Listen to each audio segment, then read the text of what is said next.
Assalamualaikum warahmatullahi wabarakatuh. Salam, Om Swastiastu, Namo Buddhaya, Rahayu, Rahayu, Rahayu. Sebelumnya saya ucapkan terima kasih pada rekan, sahabat, saudara yang masih menonton video di channel saya. Terima kasih sudah subscribe dan like serta komennya ya. Juga harapan saya silahkan untuk bisa di-share ke teman-teman ya kalau memang suka. Baik sahabatku, saudaraku, rekanku semuanya yang menonton untuk video saya ini, malam hari ini posisi saya ada di rumah ya, rumah pribadi, dimana ini lagi santai, rokokan sambil ngopi. Tentunya juga lagi gerambiang mengenai semua yang sudah saya ulas di YouTube saya. Contohnya untuk telekinesis belum ya. Baik, untuk telekinesis ya. Kadang orang tanya telekinesis itu apa, kok bisa seperti itu kan, kok bisa menggerakkan benda gitu kan, dari jarak jauh ya. Ya tentunya kita mengenal dulu telekinesis. Telekinesis sendiri berasal dari bahasa Yunani dari dua kata, tele dan kinesis. Tele yaitu jauh, kinesis yaitu menggerakkan ya. Jadi menggerakkan ya benda dari jarak jauh. Tentunya dengan cara apa? Yaitu dengan cara menggerakkan lewat daya pikiran ya, tanpa ada sentuhan. Nah, itulah telekinesis. Banyak yang kita lihat untuk di YouTube atau yang lainnya ya, oh ilmu telekinesis itu kayak gini. Tetapi yang saya amati memang banyak ya yang menggunakan trik and trick ya, jadi adalah sebuah rekayasa. Karena telekinesis tidak semua orang itu bisa, apalagi memainkan daya pikiran untuk menggerakkan sebuah benda. Itu telekinesis. Jadi menggerakkan objek sebuah benda itu adalah telekinesis.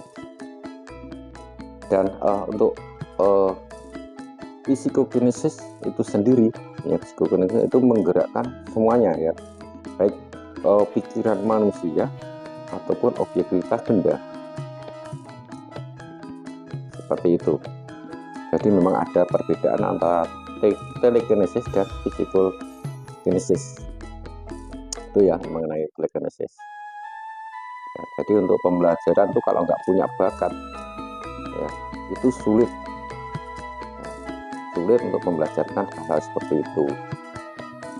Nah, berbeda dengan ilmu kebatinan, berbeda lagi dengan tenaga dalam, seperti itu. Jadi telekinesis kayak ilmu yang memang tidak masuk akal sama sekali gitu. Hanya lewat daya pikiran bisa menggerakkan sebuah benda ya, objek sebuah benda, seperti itu. Dan bedanya itu antara ilmu kebatinan dan tenaga dalam kan sudah jelas ya, sudah jelaskan di YouTube saya saat itu ya.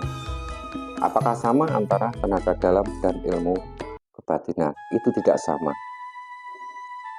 Kenapa tidak sama ya? Kalau ilmu kebatinan ya itu adalah ilmu ya yang bersumber pada kepercayaan letaknya di hati, dan tentunya ilmu kebatinan tersebut bisa diasah melalui wiridan ataupun doa-doa yang sudah dijasahkan dengan tirakatan menurut agama dan kepercayaan masing-masing ya, lalu sering belajar dan diasah sehingga menjadikan pengalaman dan peningkatan pada keilmuan kebatinan yang kita miliki. Nah, dan untuk tenaga dalam sendiri sebenarnya sumbernya yaitu pada kekuatan fisik manusia ya, walaupun sama-sama dilambari di hati, tapi mereka yang tenaga dalam tersebut itu memerlukan daya kemampuan daripada fisik. Dan tenaga dalam tersebut kebanyakan, saya bilang kebanyakan, itu bisa digunakan di saat kita itu merasa takut atau terobsesi dengan sebuah masalah yang tanpa kita sadari, ya, yang tanpa kita sadari, ya, tenaga dalam tersebut akan keluar. Tetapi juga tidak menutup kemungkinan walaupun kita sadar, kita bisa mempergunakan tenaga dalam tersebut. Ya, kenapa saya bilang sumbernya pada otot atau pada fisik kita, tenaga dalam? Iya, karena pada hakikatnya tenaga dalam itu mengambil kekuatan alam, ya, yaitu prana, ya, prana yaitu kemampuan alami untuk dinetralisasi ke tubuh kita, ya, diolah demikian rupa sehingga mencapai sebuah kemampuan yang hakiki. Nah, kenapa ilmu tenaga dalam, ya, itu dikatakan namanya tidak secara normal, tapi secara tidak sadar.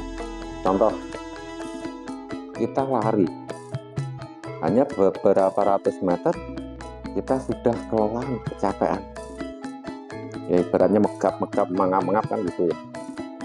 Nah, dengan tidak sadari, kita ambil contoh, ya, kalau tadi sadar, ya, kita lari dalam 100 meter atau 200 meter kita megap-megap, ya, itu kita sadar. Terus kita tidak sadar, coba contoh, waktu kita jalan-jalan, kita dikejar anjing, ya, kan otomatis pikiran kita takut akan digigit anjing tersebut, sehingga kita lari tunggang-langgang karena dikejar anjing. Ya, tadinya kita 100 atau 200 meter sudah megap-megap atau capek, kita dikejar anjing bisa sampai ratusan atau 500-an meter, itu nggak apa-apa. Nah, disitulah menandakan tanpa kita sadari, ya, bisa kita terlihat di saat pikiran kita tidak kontrol. Nah, seperti itu. Jadi adanya sebuah kekalutan, ya, seperti itu. Nah, terus tenaga dalam bisa digunakan walaupun nggak sadar. Seperti contohnya yaitu pemukulan benda-benda keras, ya, pematan, balokan es, ya, atau yang lainnya, itu kan pakai tenaga dalam. Intinya dengan sebuah pernafasan, kan. Nah, itulah yang namanya tenaga dalam. Kalau kita nggak pakai pernafasan, itu sulit untuk mematahkan, ya, kecuali itu trik, ya. Nah, seperti itu. Jadi menggunakan tenaga dalam itu melalui kekuatan, ya, kekuatan pernafasan. Seperti itu yang namanya tenaga dalam. Jadi beda banget dengan ilmu kebatinan.